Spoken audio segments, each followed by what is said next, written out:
achire nguma sokoni ya belts au asili guliora nyare guikelia mbabwate unabono jackets, school bags, mixed bags, hoodies, baby light, house towels, ebikorutu by'abana guikaba ntabanene, curtains amone binde binge. Inyuri byonse nigobire asekerengo kya grade 1 kurachiza cha Canada, UK, USA amona China. Hi everyone, my name is Abbas. I'm the only supplier for the orange label.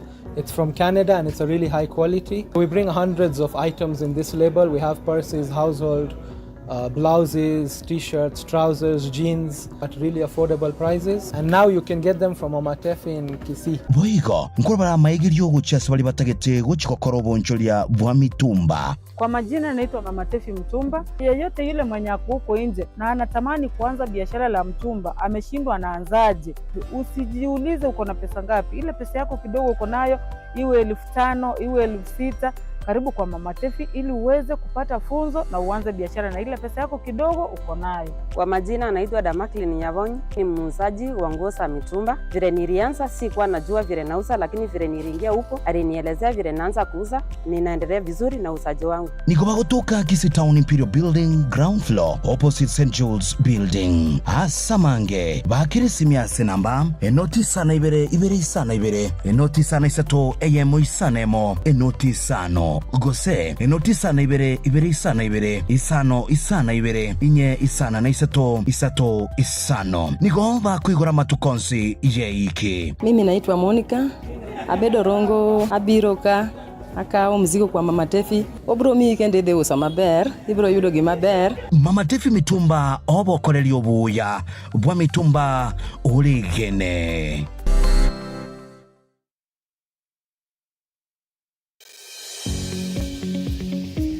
Karibu Harken Academy Kisii, shule ya kisasa ya bweni na kutwa kwa wavulana na wasichana inayopeana masomo ya CBC kuanzia preschool, primary na junior secondary.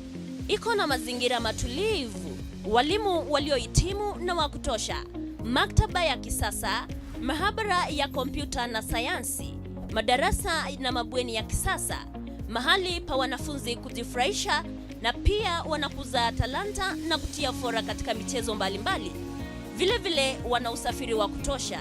Kupata nafasi ya mwanao, watembelee Riatwenya, kilomita 2 kutoka mji wa Kisii, barabara ya Kisii Marani, au piga simu nambari 0755331318. Harken Academy, the future is here.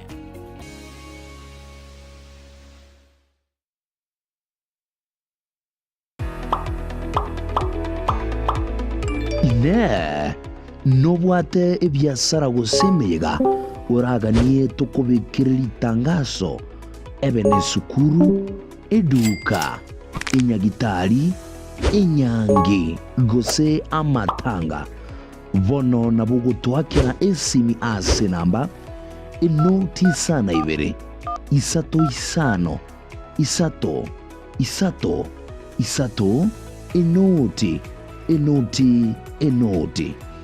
kumanya mange monona buigona bogo tutarira asensemo ya Nyamataro Itaya House mwensi twabaliganirie.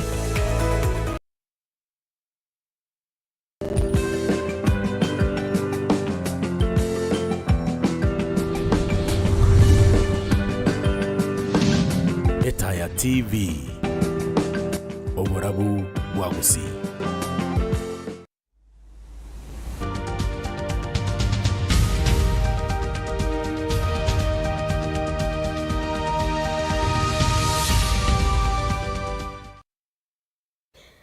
Mancho moli leweta TV mbia mono sana singencho yokobaiga na bono mna na komanye ndigo litukiligalia lero take tutukwanira basaye lakini nturiko cho focus sasa basaye boka sama tukamangiro nije na takire sana konyora umuntu rasemye abantu baitu igoro ya mangana yibonchulia amangana rengete financial independence koso kuetenenera kenibo tumati Joshua yego seno tenenerete abakonyoro kuri kibesa kinyinga lakini bono besa ikinjira ko gitumeka yako gasara Hiyo na sana Joshua kwa yanga na Murambi. But meanwhile niko na mgeni siku ya leo, mtaniruhusu sana. Nilibahatika kupata mgeni, lakini mgeni ni wa lugha ya Kiswahili. Atatufundisha.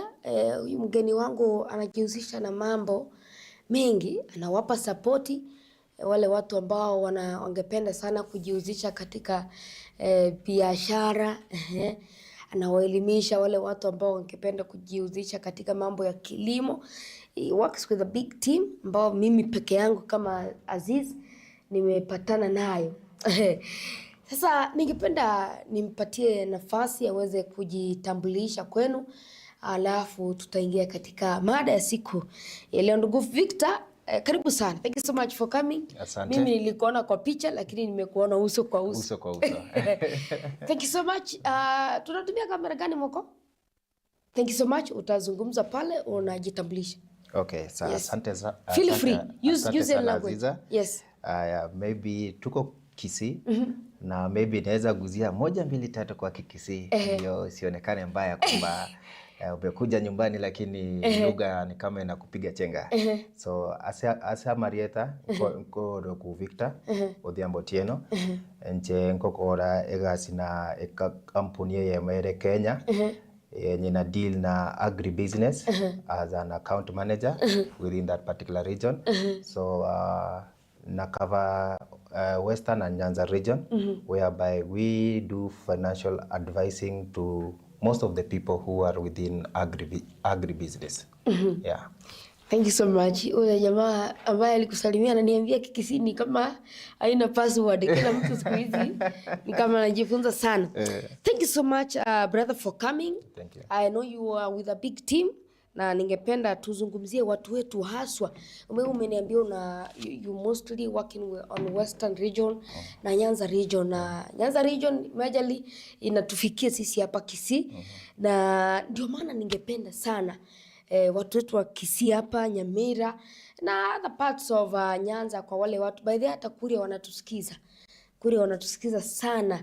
Nilipata mmoja pala ananiambia ni mualike pia aweze kuzungumza pamoja na. So we have a big team that we are reaching out, and I'm very sure at the end of this program kuna watu wengi watapata maarifa ya siku ya leo. Maybe if we may start kwa wale ambao wangependa kufahamu kabisa, ukizungumzia youth trade and financial independence unamaanisha nini ndugu Victor?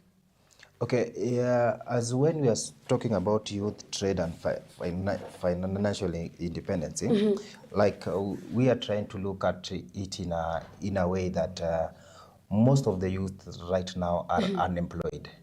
And for us to be independent, youths to be independent, they have to venture into something that is there.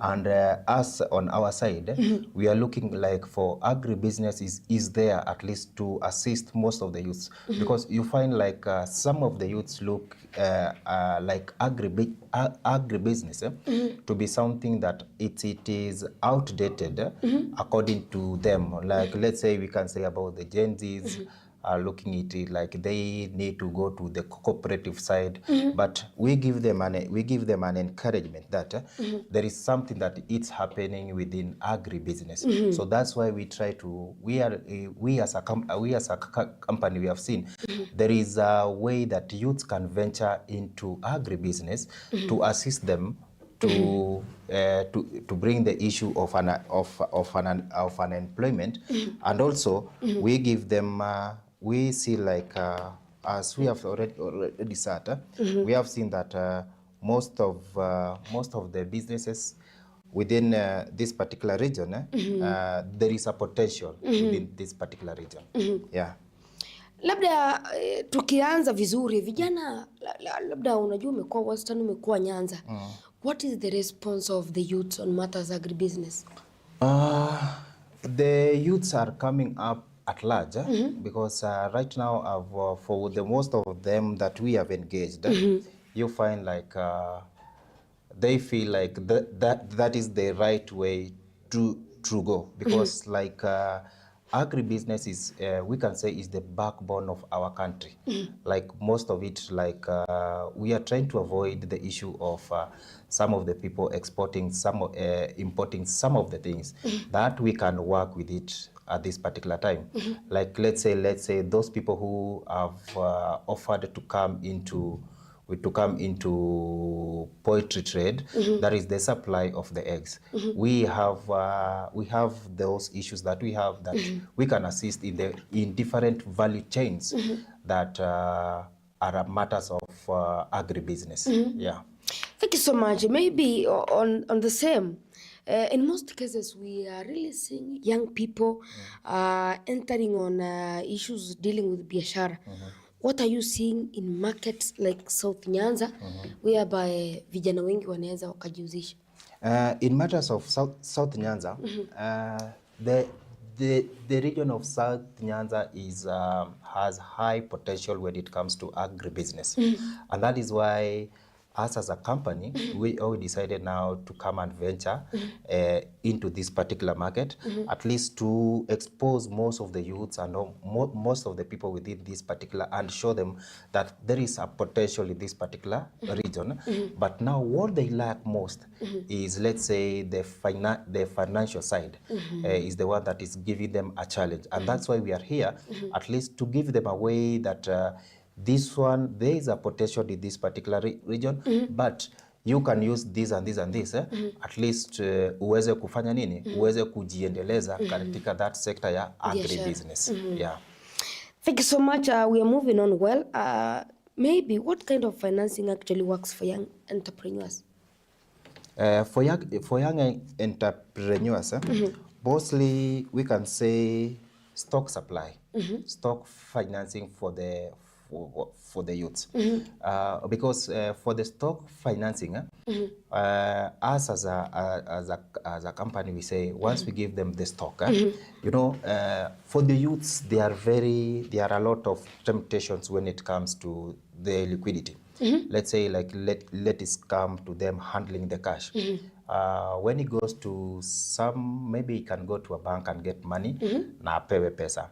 Akipewa pesa, maybe akitoka between there from the bank to the business, a lot can happen there.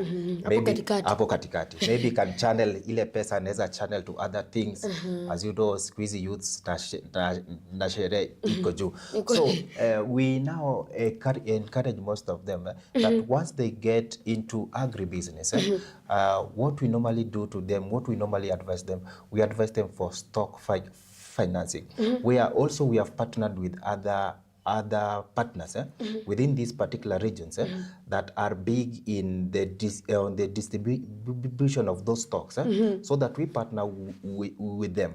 We give them, they go to a certain distributor, they get the stocks, then us we pay. Now you find that particular client will be getting, will have the stock. You know, where the issue is, having the stock is the business.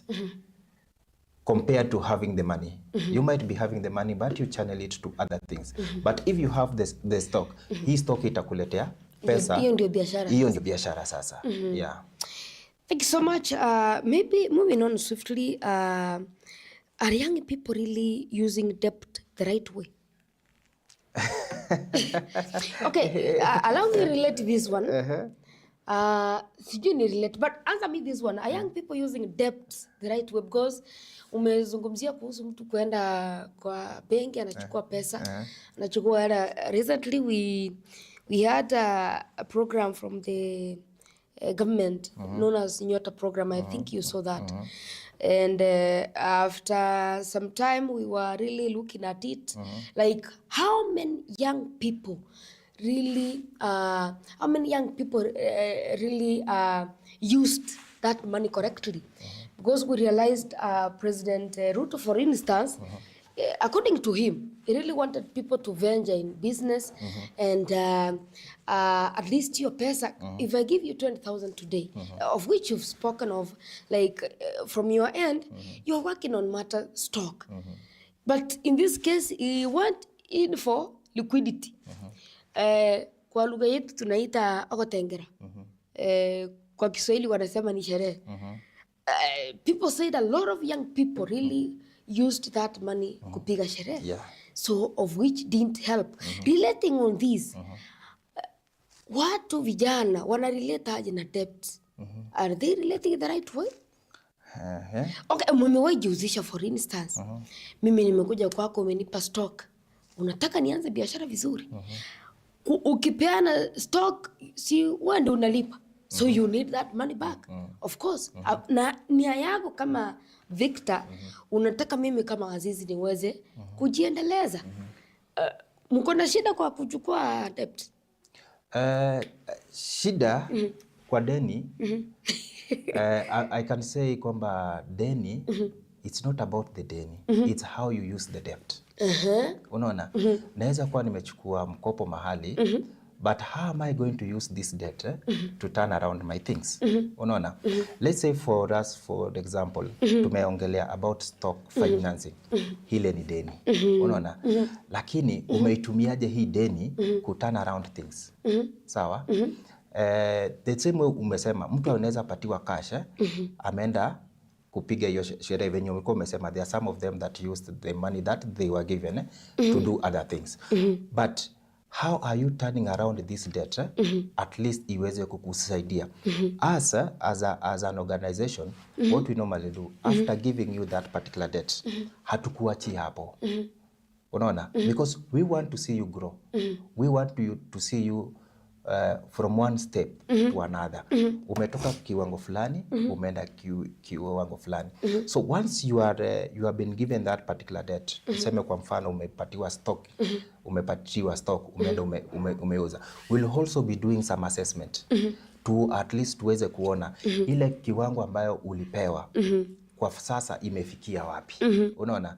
Then from there also, as a company, tena tunafanya appraisal. Like let's say for example, ulipatiwa this particular amount, kufikia hapa ukaifanya ukairudisha. You see now, that ile debt uliirudisha, na also tunaku encourage to assess yourself as an individual, kwamba nilipatiwa, let's say for example, let's use the amount yenye wale wengine walipewa, uliwataja but mi sitawataja. Uliwataja lakini mi sitawataja. Maybe walipatiwa 50,000, but there was no proper assessment ya how this money is going to assist this particular youth. Unaona? But the good thing with us, we have to do the assessment. Like nimekupatia 1,100 ama 1,050 in terms of stock. Unaona? In terms of stock. So hii stock imekusaidia kivipi kutoka level moja hadi level nyingine. Thank you so much. Maybe on matter saving.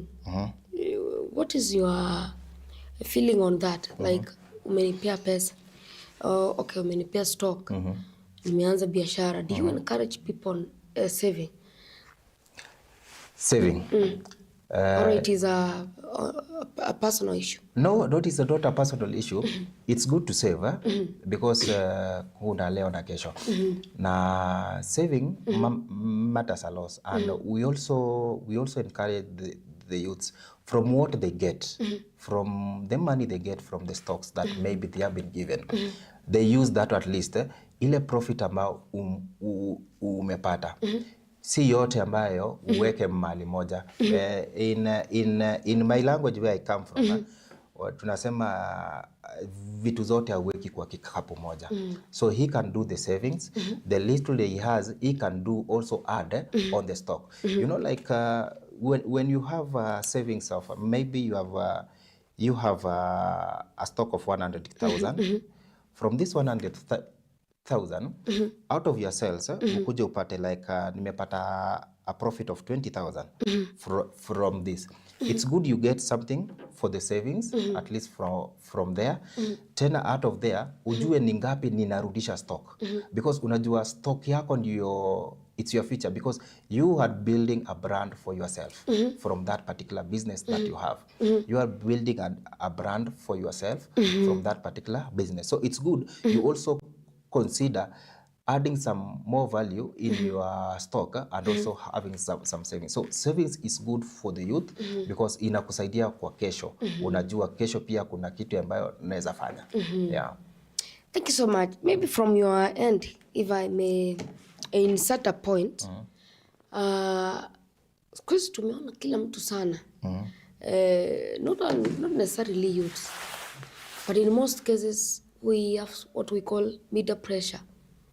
Okay, online pressure. You realize maybe youth A or person A is doing good, and in his own doing good, you realize that person is more into media posting what he's doing and how life is sweet and moving on good kwa side yake. Do you think pressure kama hiyo imepeleka vijana place mbaya? Yeah, it's true. There have been a lot of pressure for the youths. Nikikuja mostly wakati on the social media. You want to compare yourself with another person's life. And you find there are some people behind those cameras is not the life that they truly live. So as a financial advice, I can even tell people that unajua taa ya mwenzako usikompare na taa yako. Pengine taa yake ili light mapema, ili washwa mapema. So wait for the best time ya ile taa yako kuwaka. Usiende kusukuma taa ambayo wakati wake haijafika. So I could advise the youth to avoid that particular pressure that they see. That one also comes in the business. Usione kwamba mwenzako business yake inanawiri but yako is speaking slowly. Hawezi jua pengine huyu mtu alianzisha biashara wapi. Ndio ndio ikakuja ikafikia wakati huu kwamba biashara yake imenawiri kushinda yangu. Pengine yeye alianza 10 years ago wakati wewe umeanza 3 years or 3 years ago. So you cannot compete the two. The one mwenye akona experience ya 10 years na mwingine mwenye akona experience ya 2 years. So just take it slow and keep it your time. Yeah. Thank you so much. Maybe from your end, you told me you work with, you really venture more into agribusiness. What is your advice? Because, in most cases I've had people say, sometimes it is not good to set up a business na loan ama debt mapema. At least have something ikipiki ndo you go for that. What do you advise? Because you told me you guys are encourage on stock. You majorly support on stock, and if somebody wants to start a business, you are ready to give that person stock. Do you think from your end, how do you do it? Yeah, and what it's true. It's not good to start a business with a loan because majorly once you start a business with a loan, you really don't know the dynamics of this particular business. You don't know the high season, you don't know the low season, you don't know the medium season. So as a company, we normally advise people, it's good for you to start a business fast. And that's why you find us, when we are coming to you in your business, we'll require you to give us at least 1 year statement, because how you've done your sales and what have you. Because that 1 year, because ukiangalia mwaka iko na miezi 12 na in agri trade, there is season, there is things of seasonality and what have you. So at least within that one year already umeshajua biashara iko hivi na hivi na hivi. So there is where now you can go now useme wacha niende nichukue mali fulani, nichukue pesa, nikuje niongeze kwa biashara. At least already nishajua, because like for us we'll encourage you to kwambie, like during the season you are supposed to add more stock, but during off season you are not supposed to add out of season you are not supposed to add a lot of stock. Because haziendi. But during the season unapata like there is that particular attraction ya kila mtu anakuja anataka anunue. So it's good for one to start a business fast without taking a loan, then now there is where now a youth can You guys come in, for instance. we now come in to nakwambia now, us as an organization, we can assist you in this and this and this, so that you can add stock. Yeah, so you find like most of your customers they'll be, unajua kuna kitu wanasema kwa biashara unauza hakuna. Unaona, you're selling nothing. You are selling nothing because if a customer comes today akwambie I need this, or you say that it's not and it's time for the season. Unaona, so unaona pia you as a youth inapata biashara yako now, you are not branding yourself well to those particular people wenye the customers wenye wanakuja kufanya nini, kuitisha stock kwako. So that's why tunaambia watu you have to know your business within a particular year. Yani unajua at this particular time kuna watu watakuja watahitaji stock.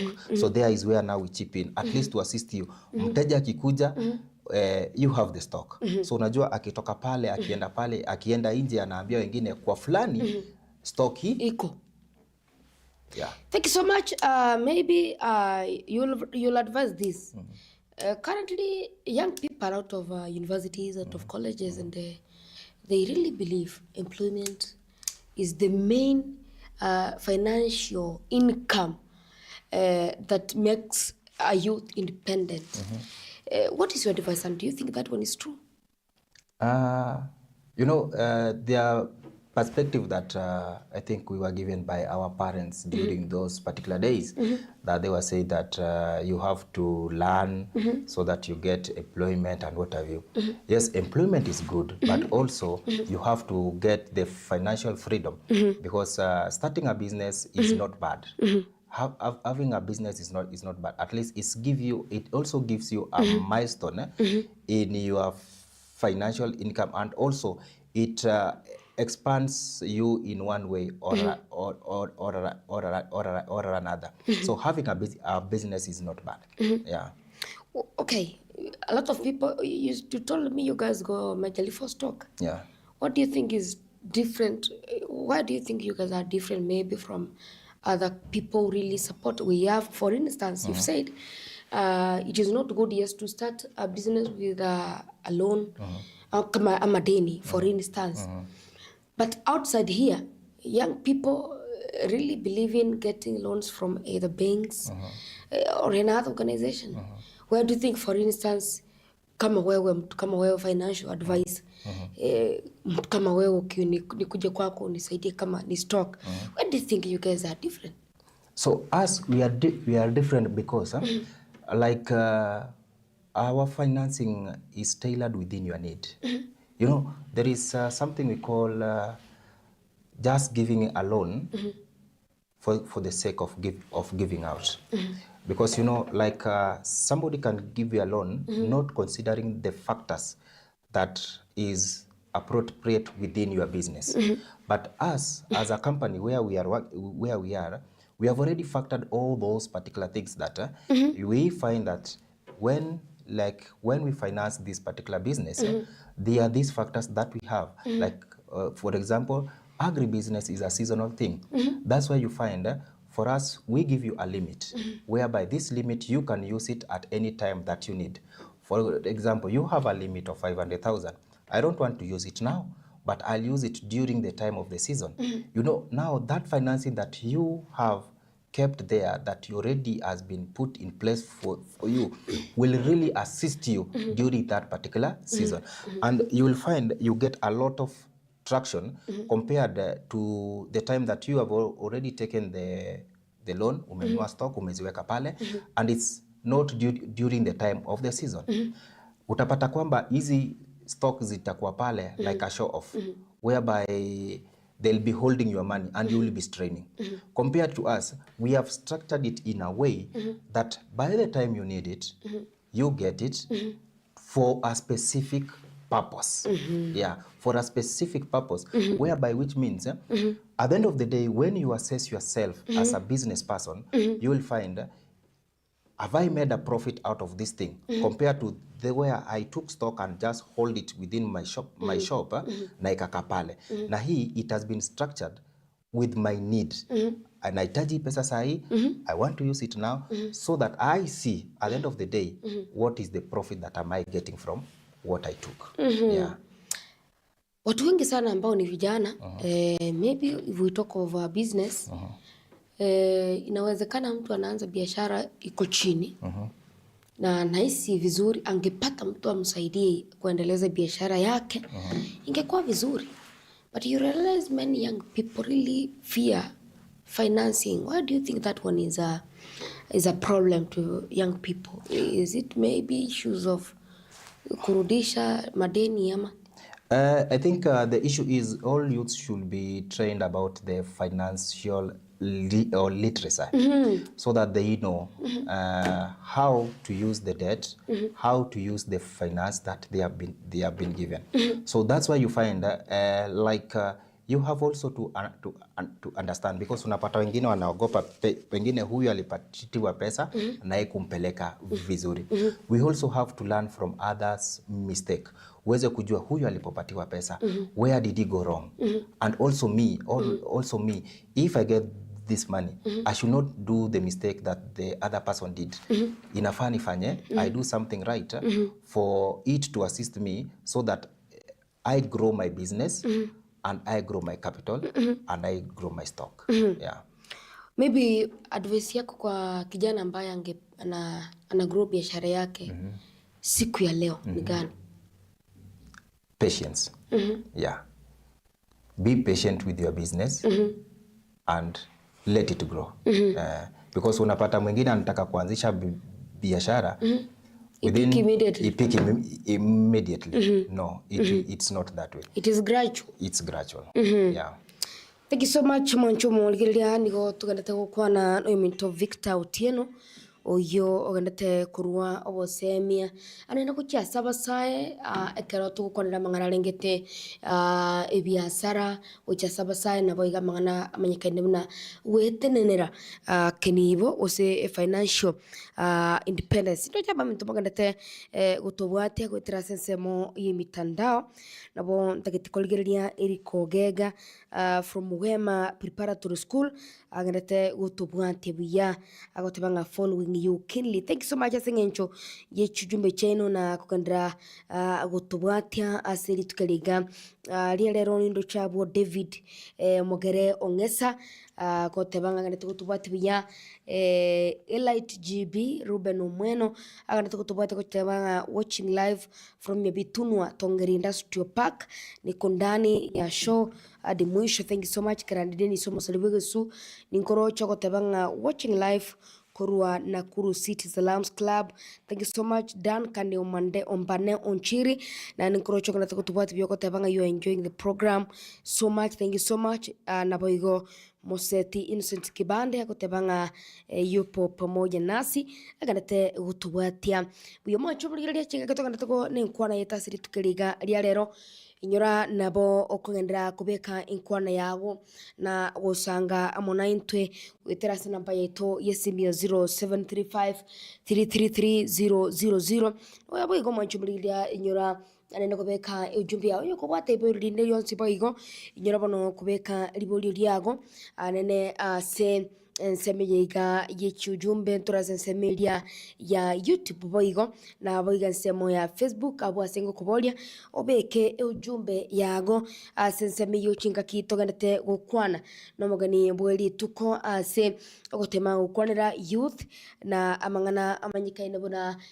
trade na financial independence birangira byago mbirebi kubotekana ninkwana yiga yelitukeriga ria rero iyo ne tugandete gusanga amo numugeni itu aiga se studio manchubulilia nabo kubeka ibirengere byawe banogenda kubaiga chingaki tugendete usanga amo numugeni one ase litukeliga lero labda nikirudi kwako Victor because we are really moving on well and manchubulilia muna kumanya nabugusanga na intube gutera se namba yetu simi ya 0735 333000 0735 000 333.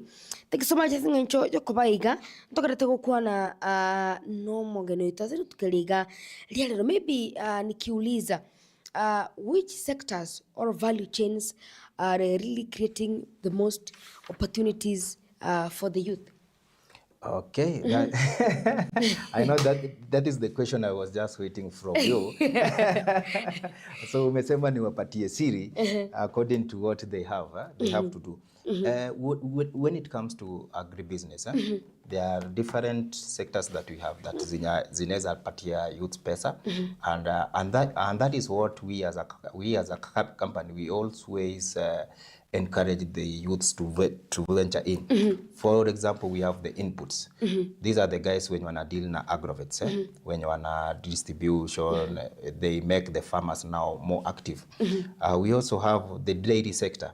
We have those people that unapata, like a farmer can get milk, because most of the youth fear farming, but you can do business where it comes to dairy. For example, there are some youths that use the milk to process yogurt. Anachukua milk anatengeneza yogurt. There are some of the youths that have decided to come with outlets for milk. Napata mtu amekufungua ka milk ATM. Yenye mtu anaweza ingia dakika 2 amekunywa maziwa yake ametoka. Amesonga. There is poultry whereby you find some of the youths now are coming to get eggs from the farmers. Wakuja weke kwa duka. They supply. The profit margin of it is very good. There is also we also encourage the youth to venture also in fresh produce. Hizi ni kama fresh produce and cereals. You know, like for the youths, there are a lot of hotels around here that need mtu anahitaji skuma, anahitaji nini. You know, you can go to an hotel, ask them, can I supply for you the cereals? Once you do that within a year, you know the dynamics of that particular thing. We also have livestock and also meat supply. Like the meat that we eat, you find that even at times we import meat from outside the country. So those are the value chain that we as a company saw it's good for even the youths to venture in, so that they can get it in a way that it will assist them financially, and also their business is something that will not fail. Yeah. Maybe after research, such a business is working out well? Yeah, most of them are really working out well, because like if you try to look at it, the youths that have ventured into inputs, they are really doing good. The youths that have ventured into animal feeds, there are some who now have decided they now sell the animal feeds. Let's say like layer mash, chicken mash, those feeds that the cows can use. You see now. Through the agrovets. Yeah, they can do the agrovets. Others also now come now. You know, there is the commercial and the local. Yeah, sure. There are some who go even to an extent to now come with sunflower, they mix with maize brand. You know, it's formulation of the animal feeds that they can use. Because, you know, for you to be an entrepreneur, you have to also come broaden your mind to know that for this particular product that I'm going to use, what can I use? Because, you know, you can also target those small farmers that you are working with, because you find there are some farmers that cannot use an example of those commercial feeds that have already been manufactured. But you can go to an extent and also get the local made animal feeds and use them to sell to even the farmers within that particular. So you find these are things that are really working, because why we did our research in that particular area, is a business that we as a company are sure that it's a business that is there, and it's a business that will stay, because agribusiness will feed the nation. Yeah, because kesho bado unahitaji. You still need the feed. Yes. You still need the feed. It's something that you say that kila siku. Yeah. Kama mimi ni mkulima, lazima nitahitaji chakula ya ng'ombe. Ikiisha lazima naendea. Na utaenda kwa nani? Kwa huyu youth ambaye ameanzisha agribusiness. Yes. Yeah. Thank you so much. Maybe moving on swiftly, which financial skills that you think that each and every youth should have? Financial skills. Kila kijana anafaa kuwa nayo. Financial skill that every youth should have is, number one, they should know how to separate the personal money with the business money.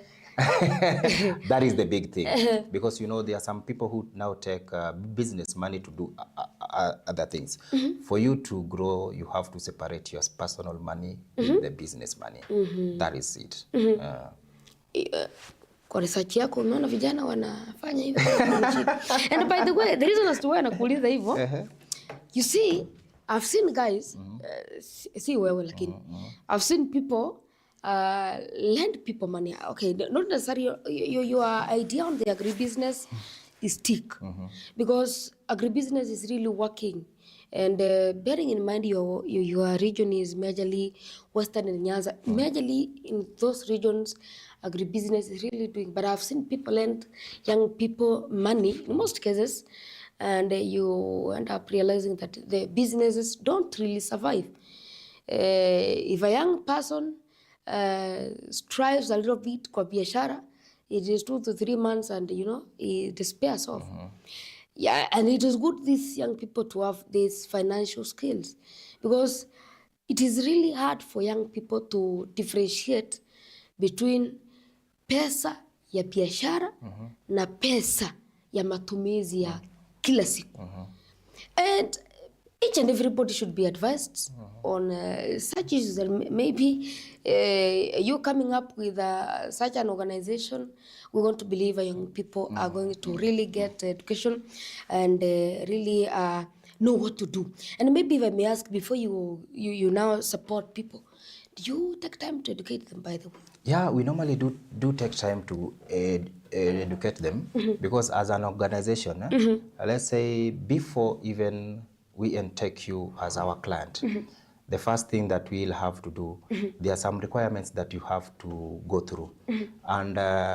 And for the period that before that time and the time we are going to assist you in the financial issue, there are some things that we'll have to sit with you down to kueleza, this is what is supposed to be done. You are supposed to do this, you are supposed to do this, at least to see. So for the youths, we are there, and also apart from even from the youths, the business people, we also have the financial advice that we normally give them to them as a company.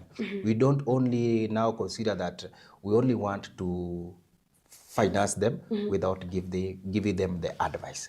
It's good you show somebody how to fish instead of just giving him fish.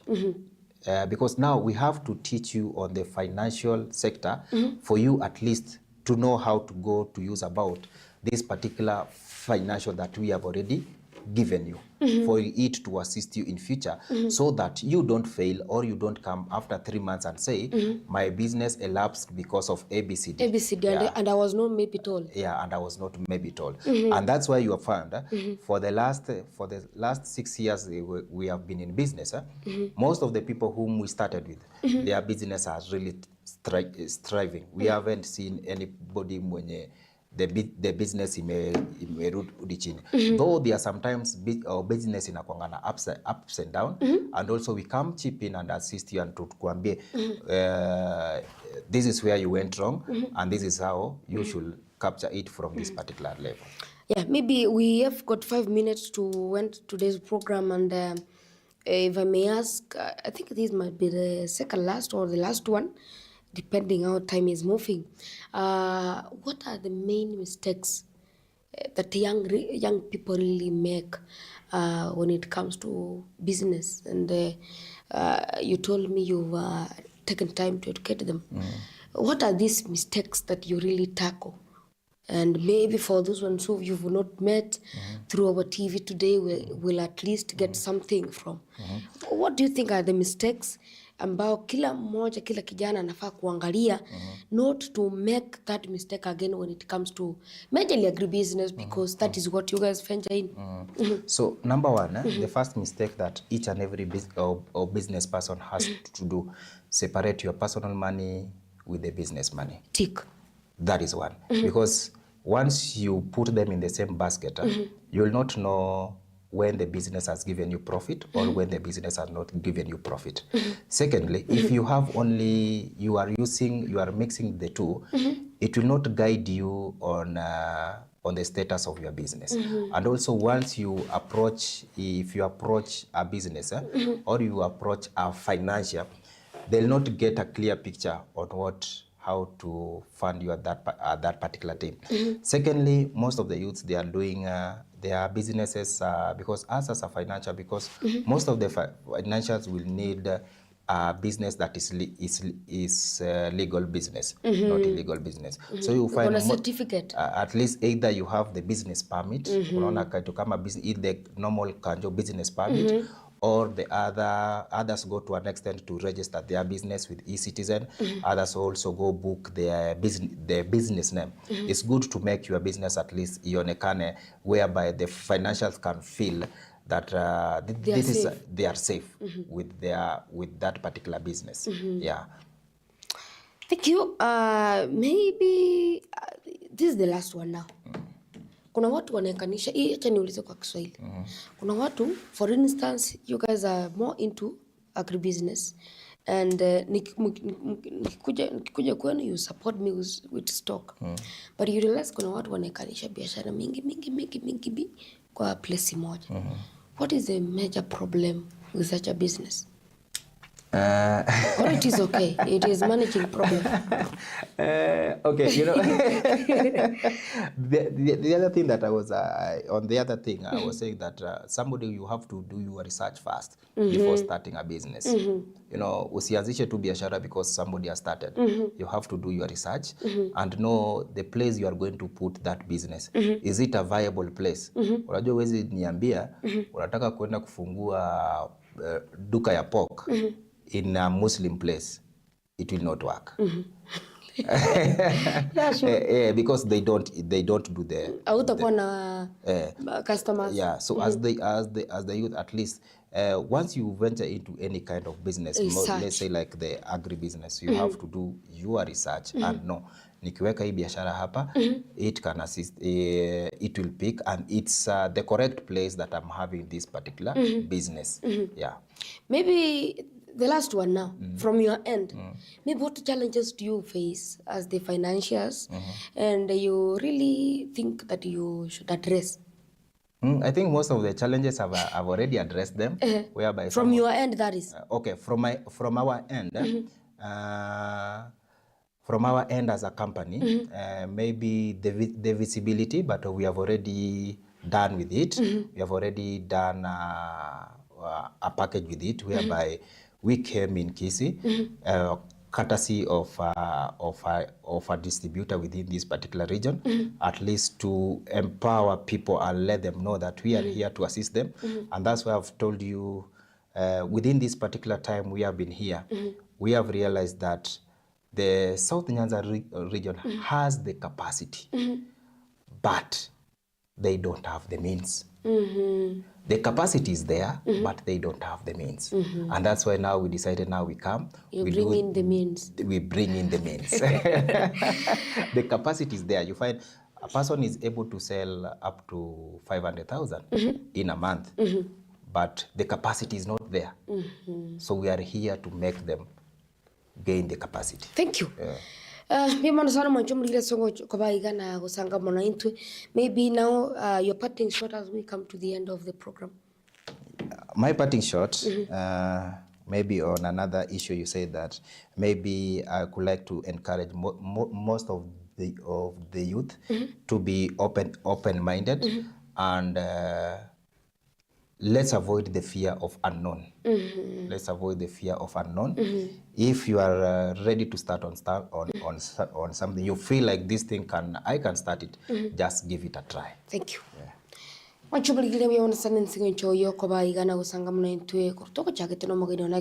Otieno uyo chega singi choko semia bantu baito entirely ase obonchuriria bomanye kene una agribusiness ose konia ni most cases buna kwigura reseire koni gwa gwichindagira chiria barimi ba gutumika asoborimi na anene nonye no chiombo butugi ne bintu binde bunebe bibona sala singe chokobaiga na gusanga mona into twagwatira ndibuya na yominto yokurwanganira Joseph Mokoti kurasa semo yichi kamera chinkagi Joshua Uta arenga semo ya kabri studio koneke muri gine chibicha baigo tinko mo badana komboka gisoi uyo tokobotera nera soko ne kiwekira no mu video okwana ne tali tukuliankyo mirana nere chidigo ko Cyrus Azizi mwana mayena asege ka kiribosyo eta TV nero borabo wausi